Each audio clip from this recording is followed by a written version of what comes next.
Hello dear learners, कैसे हैं आप सब। आई होप आप सब लोग बढ़िया होंगे, मज़े में होंगे। आज का जो video again Kumaon university BEd semester 4 का subject code B401 education and contemporary Indian society unit 3 का एक टॉपिक हम पढ़ने वाले हैं, that is contemporary Indian society. और जो आज का टॉपिक है वो है पब्लिक प्राइवेट डिबेट। तो इस वीडियो को स्टार्ट करने से पहले मैं कहना चाहूँगा, अगर आप चैनल पर नए हैं, पहली बार आए हैं, चैनल आपने अभी तक सब्सक्राइब नहीं किया तो चैनल को सब्सक्राइब करिए, वीडियोज़ को लाइक करिए और अपने फ्रेंड्स के साथ शेयर भी करिएगा, क्योंकि हम बहुत सारे informative videos time to time upload करते रहते हैं।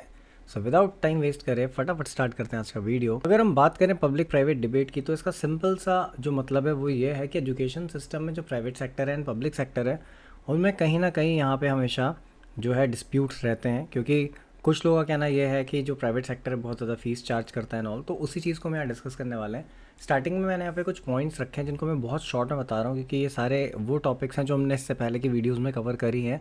जैसे कि एजुकेशन सिस्टम जो वैदिक पीरियड में था वहाँ पे क्या था, बुद्धिस्ट पीरियड में क्या था, मेडिवल पीरियड में क्या था, एंड सिमिलर वे में आपका जो ब्रिटिश टाइम था, ब्रिटिश टाइम पीरियड, वहाँ पे एजुकेशन सिस्टम क्या था, तो उनको मैंने यहाँ डिस्कस किया ताकि आपके पास एक मैटर हो एक्स्ट्रा लिखने के लिए। सो अगर बात करी जाए वर्ल्ड हिस्ट्री की, तो हिस्ट्री जो है वर्ल्ड की वो कहती है कि इंडिया में ही जो इंस्टीट्यूशन का जो सिस्टम था एजुकेशन को पहली बार डेवलप हुआ था। यानी कि जो हमारा वैदिक टाइम पीरियड है जहाँ पे गुरुकुल्स हुआ करते थे, वो सबसे पहला सिस्टम है जहाँ पर इंस्टीट्यूशंस के थ्रू जो एजुकेशन दी जा रही थी। और ये वैदिक पीरियड था 2500 BC टू 500 BC। एंड यहाँ पे एजुकेशन सिस्टम था बहुत स्ट्रॉन्ग, सभी को इसके बारे में पता है, हमने ऑलरेडी टॉपिक पढ़ा है, आपको ऑलरेडी चैनल की प्लेलिस्ट पे चीज़ मिल जाएगी। देन एजुकेशन यहाँ पे प्राइवेट हैंड्स में थी। मेन इंपॉर्टेंट चीज़ ये है कि गुरुकुल था, और गुरुकुल जो था वो प्राइवेट होता था, क्योंकि पूरा टीचर ही मैनेज करता था, टीचर सेटअप करता था और टीचर उसको अपने हिसाब से यहाँ पे रन करता था। किंग्स और रूलर्स जो भी थे उसको फाइनेंस करते थे, वो भी वॉलेंट्रीली अपनी इच्छा से करते थे वो। अदरवाइज़ जो भी मतलब जो गुरुज थे वो मैनेज कर लेते थे, चाहे वो भिक्षा के फॉर्म में हो, चाहे कैसे हो, या फिर इवन जो सोसाइटी के मेंबर्स थे वो भी क्या करते थे, अपनी तरफ से डोनेशन जो थे वो गुरुज को देते थे, गुरुकुल को देते थे in short.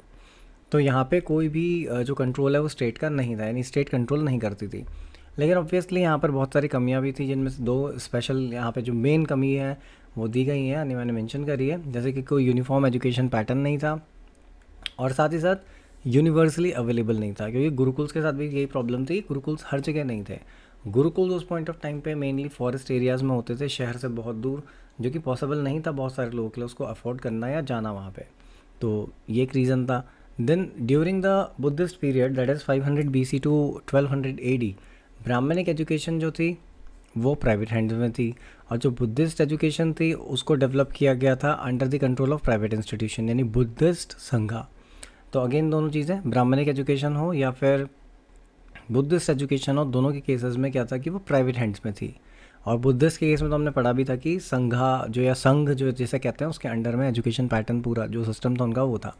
Then there were certain shortcomings in it, तो इसमें भी कुछ कमियाँ थी। जैसे कि बुद्धिज़्म कंपलसरी था, यानी कि अगर आप एजुकेशन ले रहे हैं तो बुद्धिज़्म को जानना समझना जो है वो इम्पॉर्टेंट बन जाता था, कंपलसरी होता था। Secondly there was the provision of harsh discipline in Buddhist educational institution, और यहाँ पे जो डिसिप्लिन था वो भी बहुत ज़्यादा हार्श होता था, जिसको कि बुद्धिज़्म या जो संघास हैं वो क्या करते थे, इम्प्लीमेंट करते थे। अब अगेन यहाँ पे बात करी जाए अगर मेडिवल पीरियड की, तो मेडिवल पीरियड यानी मुस्लिम जो एजुकेशन पीरियड थी वो था आपका 1200 AD से लेके 1700 AD तक, क्योंकि वहाँ पे मुस्लिम्स जो थे उन्होंने रूल किया कंट्री पे, इसलिए ऐसा मुस्लिम पीरियड भी कहा जाता है। एंड स्टार्टिंग से ही जो बुद्धिस्ट एजुकेशन सिस्टम वहाँ पे चल रहा था उसको उन्होंने डिस्ट्रॉय किया। ब्राह्मणिक एजुकेशन सेंटर को जो है वो उन्होंने डिस्ट्रॉय किया बहुत हद तक, और कुछ कुछ जो थे वो कहीं ना कहीं चल रहे थे, यानी कि वो चोरी चुपके से वहाँ पे तब भी वर्क कर रहे थे। तो मुस्लिम जो रूलर्स थे उन्होंने क्या किया, मकताब बनाए, मदरसा बनाए, इनके बारे में भी ऑलरेडी हम पढ़ चुके हैं, वीडियो ऑलरेडी चैनल पे है, आप उसको देख सकते हैं। और ये सारी चीज़ें भी थी क्या, प्राइवेट हैंड्स में, यानी कि अगेन यहाँ पे जो सिस्टम ऑफ एजुकेशन था वो प्राइवेट हैंड्स में ही था, स्टेट का कंट्रोल एज सच नहीं था। अगेन यहाँ पर भी वो क्या करते थे, डोनेशन प्रोवाइड करते थे या फिर वो सपोर्ट करते थे। अकबर को छोड़ के बाकी जितने भी एम्परर्स थे, जो भी उनके राजा बादशाह एंड ऑल, वो हमेशा से बायस्ड थे, यानी कि वो पार्शियलिटी करते थे। जो कि ये मदरसा या मकताब्स थे इनको क्या करते थे, वो पैसे देते थे, सपोर्ट करते थे। लेकिन बाकी जो रेस्ट ऑफ द स्कूल्स थे विच वर मैनेज बाय समवन एल्स या किसी और रिलीजन के थ्रू हो रहा है, तो वहाँ पर वो सपोर्ट नहीं करते थे। जबकि अकबर के केस में ऐसा नहीं था, अकबर ने सपोर्ट किया, ऐसा हिस्ट्री में लिखा है। In the beginning of the modern period, यानी कि जो 1700 AD है वहाँ से लेके आज तक, जहाँ पे ईस्ट इंडिया कंपनी ने भी रूल किया हमें, कंट्री में एंटर करा ईस्ट इंडिया कंपनी ने 1613 में, और अपने साथ ये क्रिश्चियन मिशनरीज़ को लेके आए। इस पर भी वीडियो ऑलरेडी हम बना चुके हैं, पढ़ा है आपने इसको शायद, तो आप वहाँ से पढ़ सकते हैं। एंड यहाँ पे क्या होता है कि इन्होंने एजुकेशन इंस्टीट्यूशंस जो बनाए थे, हमने इसमें ये चीज़ पढ़ी थी कि फैक्ट्रीज सेटअप करी और फैक्ट्री के आसपास इन्होंने एजुकेशन सिस्टम मतलब डेवलप किया ताकि वहाँ पे बच्चे जो पढ़ सकें, स्पेशली चाहे वहाँ के जो वर्कर्स हैं उनके या फिर उनके खुद के बच्चे जो फैक्ट्रीज़ को मैनेज कर रहे हैं जो इंग्लैंड से आए। लेकिन मेन अगेन जो पर्पज़ था वो था क्रिश्चियनिटी को प्रमोट करना या लोगों तक पहुँचाना। तो अगेन यहाँ पे फिर से दोबारा वही चीज़ आई कि यहाँ पे प्राइवेट एजुकेशन सिस्टम ही जो है वो था। सो ब्रिटिश टाइम में बहुत ज़्यादा रिफॉर्म हुआ एजुकेशन में, और एक टाइम ऐसा भी आया जहाँ पे एजुकेशन को उन्होंने क्या करना स्टार्ट कर दिया, पब्लिक एंड प्राइवेट इंस्टीट्यूट्स दोनों के थ्रू देना स्टार्ट किया। ऐसा क्यों किया? क्योंकि स्टार्टिंग में जो भी एरियाज़ ब्रिटिश कंट्रोल में आए, यानी British east India company control में आए, तो उन्होंने वहाँ पे एजुकेशन इम्पार्ट करना स्टार्ट किया। लेकिन later on they realise this thing कि ये एजुकेशन वो अकेले नहीं इम्पार्ट कर सकते, मतलब नहीं पहुँचा सकते लोगों तक। तो उन्होंने क्या किया, वहाँ पर प्राइवेट इंस्टीट्यूट्स जो है वो अलाउ करे, जिसमें कि बहुत सारे ऐसे लोग थे जो कि इंस्टीट्यूट्स रन कर रहे थे और गवर्नमेंट उनको एड प्रोवाइड कर रही थी, नहीं पैसा प्रोवाइड कर रही थी। आर कंपनी बिकेम इंडिपेंडेंट या फ्री ऑन 15 अगस्त 1947, और इनिशियल स्टेज में हमने वही एजुकेशन पॉलिसीज़ को फॉलो किया जो कि ब्रिटिशर्स ने बना के दी थी। At that time some self financed school continue to run and they provided good quality education on the higher fee. तो सेल्फ फाइनेंस स्कूल उस समय भी थे और ज़्यादा फीस चार्ज कर रहे थे वो, तो गवर्नमेंट ने उनको अलाउ किया, क्योंकि ऑब्वियसली उस समय ऐसी कंडीशन नहीं थी कि गवर्नमेंट वहाँ पे कुछ एज सच कोई एक्शन लेती या कुछ भी ऐसा करती कि why you are charging so much fees, क्योंकि कंट्री ऑब्वियसली उसी समय आज़ाद हुई थी, फ्री हुई थी। और दूसरी बात, गवर्नमेंट के खुद के पास भी इतना ज़्यादा इंफ्रास्ट्रक्चर या फिर आप कह सकते हैं कि फाइनेंस अवेलेबल नहीं था कि गवर्नमेंट पूरा का पूरा सेक्टर जो है अपने अंडर ले और एजुकेशन को चला सके। तो ऐसे ही स्कूल्स जो थे उनको पब्लिक सेक्टर बोला गया, जहाँ पे कि थे सेल्फ फाइनेंस्ड, लेकिन गवर्नमेंट कहीं ना कहीं उनको एड प्रोवाइड कर रही थी। आज की डेट में थोड़ा डिफरेंस इन टर्म है। जनरली पब्लिक सेक्टर या पब्लिक स्कूल की अगर बात करते हैं तो यही समझा जाता है कि वो गवर्नमेंट स्कूल है, ठीक है। तो जो गवर्नमेंट है उसने अलाउ किया इनको कि एज एंड बिफोर जैसे चलते आ रहे हैं वैसे ही चलें। उसका जो कॉन्स्टिट्यूशन बनता है हमारा 26 जनवरी 1950 को, जब ये इनैक्ट हो जाता है, फाइनली इम्प्लीमेंट होता है, तो वहाँ पे जो एजुकेशन है वो स्टेट लिस्ट के अंडर आ जाती है, एंड उसके बाद ये बन जाती है responsibility of the state government. फिर 1976 में एजुकेशन को अगेन जो कॉन्करेंट लिस्ट थी उसमें डाला गया 48 कॉन्स्टिट्यूशनल अमेंडमेंट के थ्रू। यहाँ पे सेंटर और स्टेट गवर्नमेंट दोनों जॉइंटली रिस्पॉन्सिबल हो जाती हैं एजुकेशन के लिए। लेकिन अगेन प्रॉब्लम आती है कि ये दोनों मिलकर भी एजुकेशन जो है सारे बच्चों तक नहीं पहुँचा सकती थी।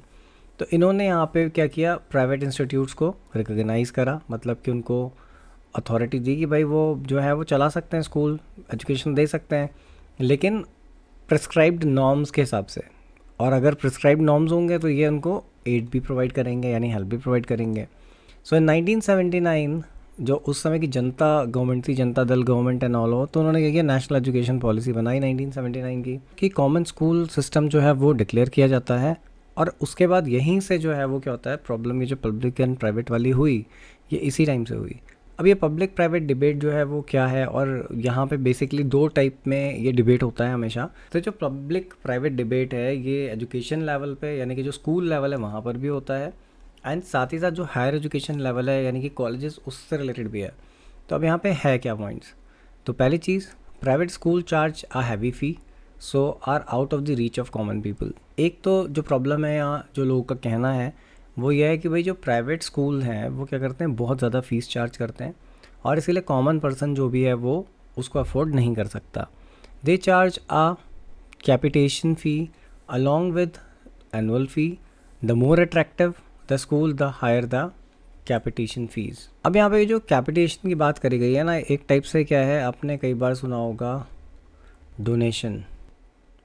डोनेशन जो है वो एक टाइप का क्या होता था कि ये जो इंस्टीट्यूट्स हैं, अभी भी हैं बहुत सारे ऐसे इंस्टीट्यूट्स जिनका कि अपनी एक मार्केट में गुडविल, एक ब्रांड है वो, तो क्या करते हैं कि एनुअल फ़ी तो लेंगे ही लेंगे। वो मान लेते हैं अगर स्कूल की फ़ीस जो है वो 1 लाख रुपीज़ है, ठीक है, तो ये 1 लाख रुपीज़ तो लेंगे ही लेंगे ये, साथ में ये इसके साथ एक कैपिटेशन फ़ी मांगते हैं, यानी कि डोनेशन मांगते हैं। मान लेते हैं इस स्कूल में एडमिशन के लिए 3 लाख रुपीज़ का डोनेशन देना पड़े आपको, तो 3 लाख आपने एक बार दिया, मतलब ये वन टाइम पेमेंट होता है, बट 3 लाख रुपीज़ आप ये दे रहे हैं जस्ट डोनेशन, क्योंकि आपको इस नामी ग्रामी इंस्टीट्यूट में एडमिशन चाहिए, और 1 लाख रुपये तो फ़ीस है ही जो आपको पे करनी है।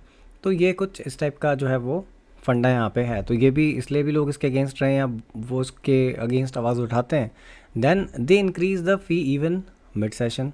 प्राइवेट स्कूल्स क्या करते हैं कई बार कि मिड सेशन में भी जो फ़ी है वो इंक्रीज़ कर देते हैं, तो ये भी अगेन प्रॉब्लम है, इसलिए लोग इसको अपोज करते हैं। Then most of the private school fine students even on minor errors which burdens guardians. अब होता क्या है, ऐसा भी कहा गया कि जो प्राइवेट स्कूल्स हैं वो क्या करते हैं, छोटी छोटी चीज़ों पे भी बच्चों के ऊपर फ़ाइन लगा देते हैं। वैसे आजकल तो खैर ये अब इतना ज़्यादा नहीं होता, किसी स्कूल में हो सकता है होता भी हो, बट छोटी छोटी चीज़ों का मतलब कि मान लेते हैं अगर कोई स्टूडेंट प्रॉपर यूनिफॉर्म में नहीं है तो उसको वार्निंग दी, अगर वो फिर भी नहीं है तो उसके ऊपर फ़ाइन लगा दिया, उससे पैसे लिए, या मान लेते किसी और टाइप का फ़ाइन लगा दिया। सो इससे होता क्या, जो पेरेंट्स हैं उनके ऊपर एक बर्डन पड़ता है। They keep troubling guardians right from the admission to the end of the session. और बहुत सारी चीज़ों को लेकर भी यहाँ पे ये मुद्दे हमेशा उठे हैं कि जो प्राइवेट स्कूल्स हैं वो क्या करते हैं कि बच्चों को इतना परेशान करते हैं, पेरेंट्स को परेशान करते हैं सेशन की स्टार्टिंग से लेकर सेशन के एंड तक। तो ये भी एक पॉइंट है। जबकि इसकी जगह जो कि प्रोपोनेंट्स हैं प्राइवेट स्कूल के, वो क्या कहते हैं, वो कहते हैं कि भाई जो प्राइवेट इंस्टीट्यूट्स हैं वो गवर्नमेंट को असिस्ट कर रहे हैं इन प्रोवाइडिंग स्कूल एजुकेशन। क्योंकि ऑब्वियसली जब इंडिया को इंडिपेंडेंस भी मिली तो भी उस समय गवर्नमेंट के पास इतना फंड नहीं था कि वो सारी की सारी एजुकेशन सिस्टम को अपने अंडर लेते और सारे गवर्नमेंट स्कूल्स खोल देते हैं। ठीक है, तो ये चीज़ पॉसिबल नहीं थी, तो कहीं ना कहीं प्राइवेट एंटरप्रेन्योर्स ने उनकी हेल्प ही करी है, तो प्राइवेट इंस्टीट्यूट उनकी हेल्प कर रहे हैं, ऐसा इनका मानना है। Then private schools are resourceful, they have good system of teaching learning. तो दूसरा जो पॉइंट है वो कहता है कि भाई प्राइवेट स्कूल्स जो हैं वो रिसोर्सफुल हैं, ज़्यादा रिसोर्सफुल हैं, उनके पास ज़्यादा रिसोर्सेज हैं, टीचिंग लर्निंग एनवायरनमेंट बेटर है। आप खुद देख सकते हैं कि गवर्नमेंट स्कूल्स पिछले कुछ टाइम में ही जो है वो डेवलप हुए हैं, उनके पास भी आज बहुत सारे रिसोर्सेज हैं जो पहले नहीं हुआ करते थे। बट फिर भी अगर प्राइवेट सिस्टम को कंपेयर करें तो आप देखेंगे कि प्राइवेट स्कूल्स के पास ज़्यादा रिसोर्सेज हैं, चाहे वो लेटेस्ट टेक्नोलॉजी को लेके हो या फिर वो अच्छे टीचर्स को लेके हो। थर्ड पॉइंट की अगर हम बात करें, they are providing better education than public schools. साथ ही साथ पब्लिक स्कूल्स से ज़्यादा बेटर एजुकेशन जो है वो प्राइवेट स्कूल प्रोवाइड करते हैं। There is no problem in indiscipline in them and there is a suitable environment for teaching learning in them. साथ ही साथ ये कहा गया कि भाई जो प्राइवेट स्कूल्स हैं वहाँ पे इनडिसिप्लिन वाला फंडा इतना ज़्यादा नहीं है, जबकि बेटर एनवायरनमेंट है टीचिंग लर्निंग का। Emphasis is laid on the overall development of the children. Private schools में जो एम्फेसिस है वो पूरा का पूरा बच्चे के ओवरऑल डेवलपमेंट पे डाला जाता है, क्योंकि एक्स्ट्रा करिकुलर एक्टिविटीज़ भी बहुत सारी करवाई जाती हैं। They provide quality education. ये भी इसको जस्टिफिकेशन है हाई फीस चार्ज करने का, कि अगर फीस हाई है तो जो क्वालिटी ऑफ एजुकेशन है वो भी हाई है। Their result are far better than those of public school. साथ ही साथ ये माना जाता है या माना गया या पॉइंट रखा गया कि क्यों प्राइवेट स्कूल्स बेटर है, क्योंकि उनका रिजल्ट भी जो है वो ज़्यादा बेटर होता है देन दी पब्लिक स्कूल्स। अब अगर हम बात करें पब्लिक प्राइवेट डिबेट की हायर एजुकेशन के लेवल पे, कि जो कॉलेज लेवल है वहाँ पे क्या डिबेट है, किस चीज़ पे बहस है, तो पहली चीज़ कि हायर एजुकेशन जो है वो इनिशियली तो गवर्नमेंट ने प्रोवाइड करी थी, यानी गवर्नमेंट का काम था प्रोवाइड करना। बट लेटर ऑन क्या होता है, जब बहुत ज़्यादा प्रेशर हो गया एडमिशन का, तो फिर गवर्नमेंट ने यहाँ पे प्राइवेट इंस्टीट्यूशंस को भी जो है वो इन्वॉल्व किया। Then self finance educational institution जो है वो क्या करते हैं, अगेन हैवी फ़ी चार्ज करते हैं, लेकिन बहुत सारे केसेस में यहाँ पे लो क्वालिटी ऑफ एजुकेशन है। तो ये भी एक डिबेट का जो है वो पॉइंट बन जाता है, क्योंकि बहुत सारे कॉलेजेस ऐसे हैं जो बहुत ज़्यादा फीस लेते हैं, लेकिन उनकी जो क्वालिटी ऑफ एजुकेशन है वो बहुत ज़्यादा लो है या ख़राब है आप कह सकते हैं। This is the reason that there is much more dispute between public and private institutes at this level. तो हायर एजुकेशन में भी पब्लिक प्राइवेट के बीच में जो बहसबाजी है या फिर आप कह सकते हैं कि उनके बीच में डिफरेंसेस हैं वो इसी वजह से हैं। The proponents of public system argues that the chief goal of higher education is to prepare high quality specialists for different field of public life. Therefore, the government should take over the responsibility of higher education. जो public system को support करते हैं उनका कहना यह है कि ये रिस्पॉन्सिबिलिटी गवर्नमेंट की है, और चीफ गोल जो है वो एजुकेशन का यही है, हायर एजुकेशन का, कि हाई क्वालिटी स्पेशलिस्ट बनाए। तो अगर गवर्नमेंट नहीं देखेगी इस चीज़ को तो ऑब्वियसली जो लेवल ऑफ एजुकेशन है वो ख़राब हो जाएगा। तो इनका कहना यह है कि गवर्नमेंट के अंडर होना चाहिए, ना कि प्राइवेट हैंड्स में होना चाहिए। Beside they put forward the following arguments in opposition of private higher educational institutions. और इसी वजह से जो प्राइवेट हायर एजुकेशन इंस्टीट्यूशन है उनके अगेंस्ट जो है वो कुछ पॉइंट्स हैं। जो प्राइवेट इंस्टीट्यूट्स हैं वो क्या करते हैं, बहुत ज़्यादा वही डोनेशन जो है वो लेते हैं अपार्ट फ्रॉम द मेन फ़ी। और यहाँ पे एक एग्जांपल है कि अगर मेडिकल कॉलेजेस हैं तो प्राइवेट मेडिकल कॉलेजेस के केस में तो डोनेशन ही 20 से 40 लाख रुपए है, फीस तो खैर अलग चीज़ है। Annual charges in this institutions are to the tune of 20 to 50 times that of government higher education institutions. साथ ही साथ यहाँ पे ये है कि जो गवर्नमेंट हायर एजुकेशन इंस्टीट्यूशंस हैं उनसे बहुत ज़्यादा, यानी कि 20 to 50 टाइम्स भी ज़्यादा है। थर्ड पॉइंट कहता है यहाँ पे कि जो स्टूडेंट्स हैं या फिर टीचर्स हैं उनको भी यहाँ पे एक्सप्लॉइट किया जाता है। तो जो प्राइवेट इंस्टीट्यूट्स हैं वहाँ पे ये प्रॉब्लम भी है कि जो टीचर्स एंड स्टूडेंट्स हैं उनका भी एक्सप्लॉइटेशन होता है, उनको भी यहाँ पे प्रॉब्लम उनके लिए भी क्रिएट कर दी जाती है। Then most of the finance self finance higher education institutions lack necessary resources. बहुत सारे केसेस में इवन ये भी है कि जो सेल्फ फाइनेंस्ड है या फिर आप कह सकते हैं प्राइवेट इंस्टीट्यूट्स हैं, उनमें बहुत सारी जगह पे तो इवन रिसोर्सेज भी नहीं है जो होने चाहिए। Most of the self finance universities confer degrees to candidates sitting at home. और बहुत सारी यूनिवर्सिटीज़ तो ऐसी हैं जो क्या करती हैं, बच्चा घर में बैठा रहता है और घर में बैठे बैठे ही वो डिग्रीज़ ले लेता है। तो एज सच क्या होता है कि जो ह्यूमन कैपिटल फॉर्मेशन है ऑलरेडी मतलब कंट्री में वो बहुत ही ख़राब स्टेट में है, और उसके बाद और वो ख़राब स्टेट में हो जाएगी। Then the product of these has a lower market value. साथ ही साथ प्रोडक्ट ऑफ दीज का मतलब कि ये लोग ऐसी यूनिवर्सिटी से जो पढ़ के आ रहे हैं, जो घर से फर्जी डिग्री बैठ के ले रहे हैं, तो उनकी जो प्रोडक्टिविटी है वो भी क्या होती है, लो होती है, क्योंकि भाई उनको उस चीज़ के बारे में पता ही नहीं होगा। जैसे इन केस बहुत सारे केसेस में क्या होता है कि कॉलेजेस में बच्चे ने एडमिशन लिया होता है लेकिन वो कॉलेज जाता ही नहीं है। तो ऐसे में क्या होगा कि उसको बहुत सारी इन्फॉर्मेशन जो है वो नहीं मिलेगी, वो चीज़ें नहीं पढ़ पाएगा, तो कहीं ना कहीं प्रॉब्लम जो है वो क्रिएट होगी इससे रिलेटेड। देन बात कर लेते हैं, they are expending higher education more than necessary leading to educated unemployment. और साथ ही साथ क्या हो रहा है कि जो प्राइवेट यूनिवर्सिटीज़ हैं इतनी ज़्यादा खुल चुकी हैं और इतनी ज़्यादा अमाउंट में हायर एजुकेशन प्रोवाइड कर रही हैं, वो भी बहुत ख़राब क्वालिटी की, कि इससे अल्टीमेटली क्या हो रहा है, एजुकेटेड अनएम्प्लॉयमेंट जो है वो बढ़ रहा है। ऑन दी अदर हैंड जो प्रोपोनेंट्स हैं सेल्फ फाइनेंस्ड प्राइवेट इंस्टीट्यूशंस के, हायर एजुकेशनल इंस्टीट्यूशंस के, यानी कि जो सपोर्ट करते हैं, उनका कहना यह है कि भाई they are cooperating with government in providing higher education thus reducing the pressure of admission on the government higher education institutions.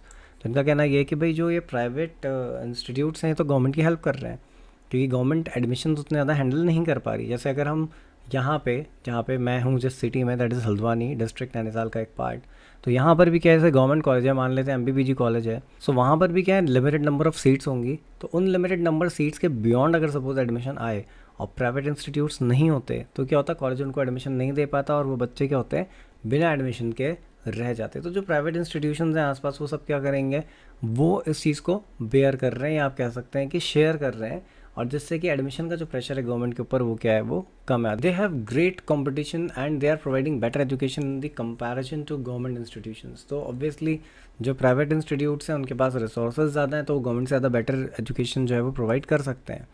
Then third point कहता है, there is no problem of discipline in them and there prevail and adequate teaching learning environment. तो same चीज़ यहाँ पे कि government colleges में कहीं ना कहीं डिसिप्लिन को लेकर थोड़ा सा इशू जो है वो हो सकता है, बट प्राइवेट इंस्टीट्यूशंस में ऐसा जनरली नहीं होता, और वहाँ पे एक टीचिंग लर्निंग एनवायरनमेंट भी प्रॉपर होता है। देन फोर्थ पॉइंट कहता है, teachers in them are directly under the control of management committees so they work hard. साथ ही साथ गवर्नमेंट कॉलेजेस में ऐसा होता है कि गवर्नमेंट जो है वो कंट्रोल कर रही होती है, कहीं ना कहीं एक आप कह सकते हैं कि लेजीनेस आ जाती है, या फिर आप कह सकते हैं कि उनको पता होता है सिस्टम अगर करप्टेड है तो क्या करना है क्या नहीं करना है, जिसके बेसिस पे वहाँ पे थोड़ा हार्ड वर्किंग वाला इशू जो वो आ सकता है। लेकिन प्राइवेट इंस्टीट्यूट्स में क्या होता है, प्राइवेट जॉब होती है, मैनेजमेंट के अंडर होती है, तो ऐसे में वहाँ पे ज़्यादा मेहनत जो है वो टीचर्स करते हैं। देन फिफ्थ पॉइंट कहता है, दे admit average student and produce better than average result.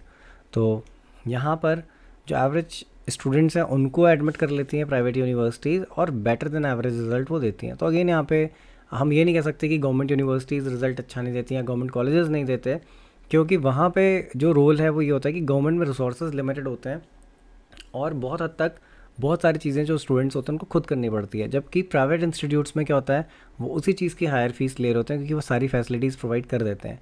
तो चाहे वो इंटरनल के मार्क्स हों, चाहे वो किसी भी चीज़ से रिलेटेड अपॉर्चुनिटी हो, प्राइवेट यूनिवर्सिटीज़ प्रोवाइड करती हैं, इसलिए उनको ज़्यादा बेटर समझा जाता है आज की डेट में। जबकि गवर्नमेंट इंस्टीट्यूट्स भी कहीं ना कहीं कम्पीट कर रहे हैं, एंड जो रिफॉर्म्स आ रहे हैं, तो हो सकता है आने वाले टाइम में जो गवर्नमेंट एजुकेशन सिस्टम है वो भी प्राइवेट के लेवल का होगा। सो ये था आज का वीडियो कैसा लगा है कमेंट करके बताइएगा। अगर वीडियो अच्छा लगा तो वीडियो को लाइक करिएगा, अपने फ्रेंड्स के साथ शेयर भी करिएगा, और चैनल को सब्सक्राइब करिएगा। आप खुद देख सकते हैं स्क्रीन पर आपको टाइम दिख रहा होगा, रात के 12 बज रहे हैं, और मैं आपके लिए वीडियो बना रहा हूँ, तो आई थिंक इस चीज़ के लिए लाइक तो बनता है और साथ साथ सब्सक्राइब भी बनता है। Thanks for watching the video.